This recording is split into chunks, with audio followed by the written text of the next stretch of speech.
Ini 5 konsep yang akan menjadi pengarah bagaimana hukum itu bisa tegak, yang akan menjadi pedoman bagaimana orang diharapkan untuk tidak melakukan pelanggaran terhadap hukum.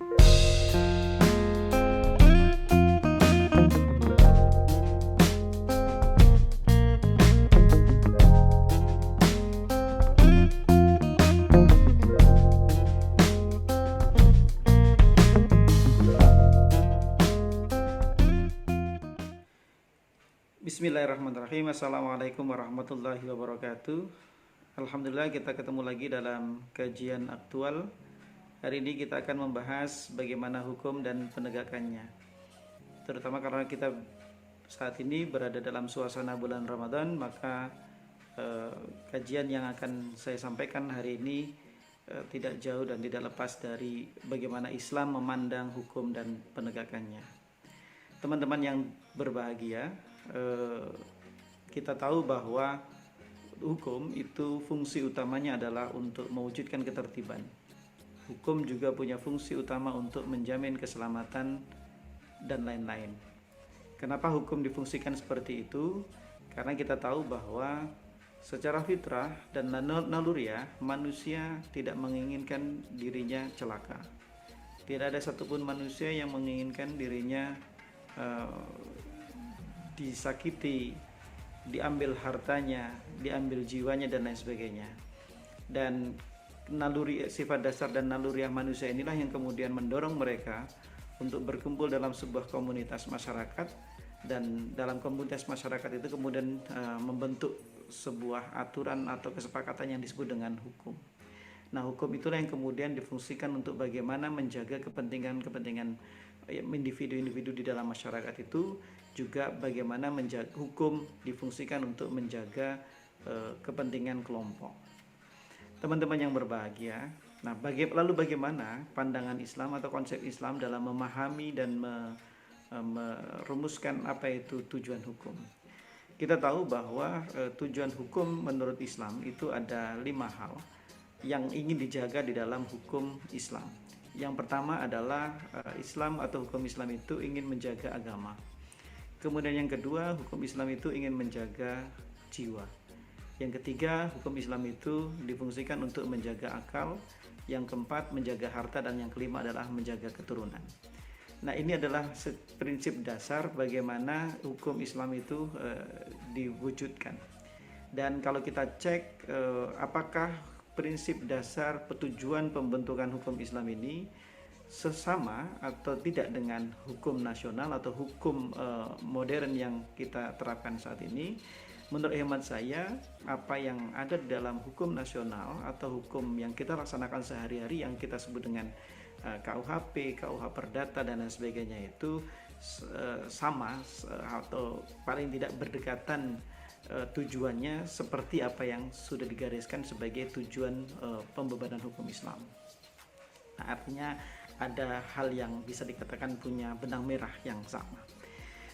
Teman-teman yang berbahagia, lalu bagaimana supaya tujuan ini bisa tercapai? Kalau kita bicara dalam konteks hukum hukum positif, hukum positif, dari sisi fungsinya hukum itu dikategorikan ke dalam 2 hal. Ada yang disebut dengan hukum material, kemudian ada yang disebut dengan hukum formil. Apa itu hukum formil dan hukum material? Hukum material adalah hukum yang berisi tentang kaidah-kaidah dan norma-norma yang disepakati, yang berisi mengenai apa yang seharusnya dilakukan dan apa yang tidak boleh dilakukan. Itu adalah hukum material. Kalau kita ambil contoh hukum materialnya itu misalnya hukum KUH pidana atau KUHP.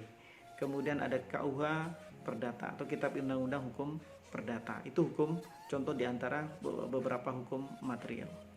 Kemudian apa itu yang disebut dengan hukum formil? Hukum formil adalah hukum yang berbicara mengenai prosedur, bagaimana menegakkan dan melaksanakan hukum material itu. Sebagai contoh yang bisa kita katakan sebagai hukum formil itu misalnya Kitab Undang-Undang Hukum Acara Pidana atau KUHP, dan Kitab hukum acara yang lain ada di Perdata, hukum acara peradilan tata usaha negara, kemudian juga hukum acara Mahkamah Konstitusi dan lain sebagainya. itu adalah hukum formil, hukum yang bicara bagaimana menegakkan prosedur yang berisi prosedur untuk menegakkan hukum material. Itu adalah hukum formil. Nah, antara hukum formil dengan hukum material ini dua hal yang tidak bisa dipisahkan. Hukum formil akan mendukung bagaimana tegaknya hukum material. Begitu juga sebaliknya, hukum material mengisi ruang-ruang kekosongan, mengisi bagaimana hukum itu harus berjalan. Sehingga dua hal ini menjadi sesuatu yang tidak bisa dipisahkan. Teman-teman yang berbahagia. Nah, lalu kira-kira bagaimana pandangan atau konsep penegakan hukum dalam hukum Islam? Sebagaimana yang tadi saya sampaikan di awal, bahwa tujuan hukum itu adalah untuk menjamin ketertiban, menjamin keselamatan. Secara tidak langsung, maka sebenarnya tujuan hukum itu adalah mencegah kejahatan. Nah, bicara bagaimana mencegah kejahatan atau mencegah terjadinya pelanggaran hukum, itu Islam mempunyai konsep. Ya, Islam mempunyai konsep yang kita sebut dengan 5 konsep bagaimana penegakan hukum itu. Apa itu yang kelima itu? Yang pertama adalah akidah. Akidah ini adalah pondasi dasar dalam kehidupan manusia atau umat Islam, yang menempatkan pada keyakinan, yang menempatkan seorang muslim dalam sebuah keyakinan mengenai siapa Tuhannya, keyakinan mengenai siapa nabinya, kitab sucinya, malaikat dan lain sebagainya.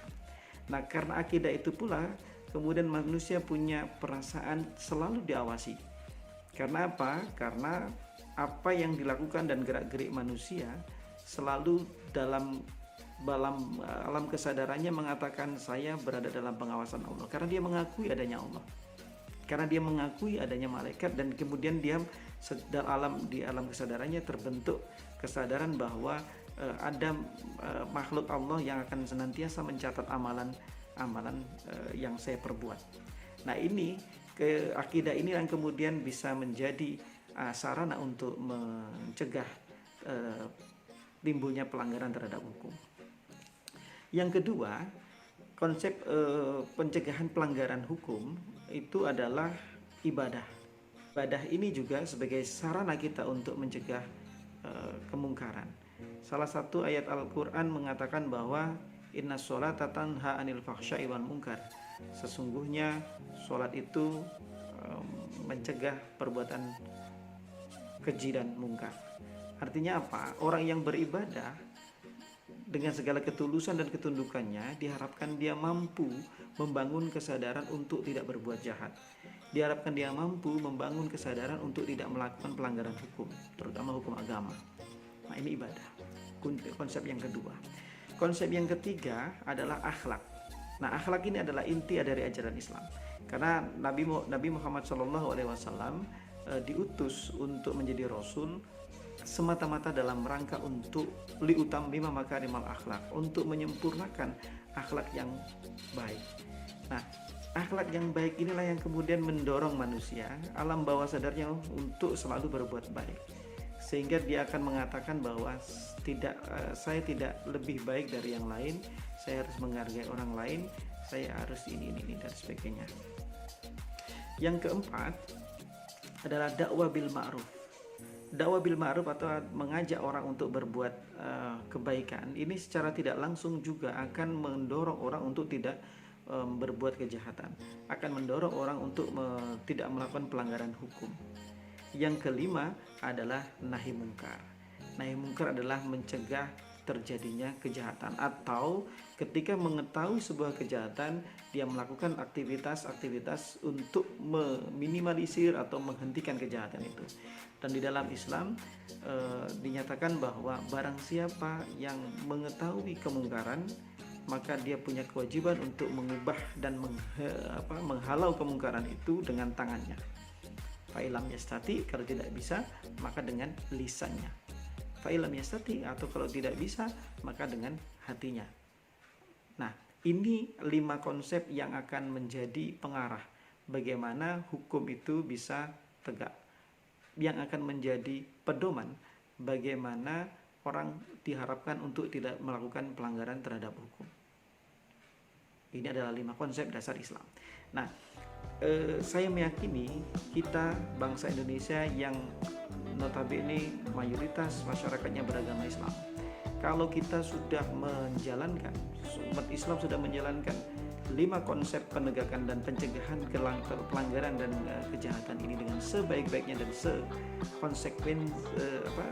konsekuen, maka saya yakin tindak kejahatan dan pelanggaran hukum bisa dicegah dengan semaksimal mungkin.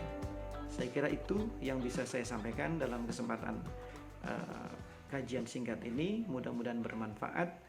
Billahi taufiq wal hidayah. Assalamualaikum warahmatullahi wabarakatuh.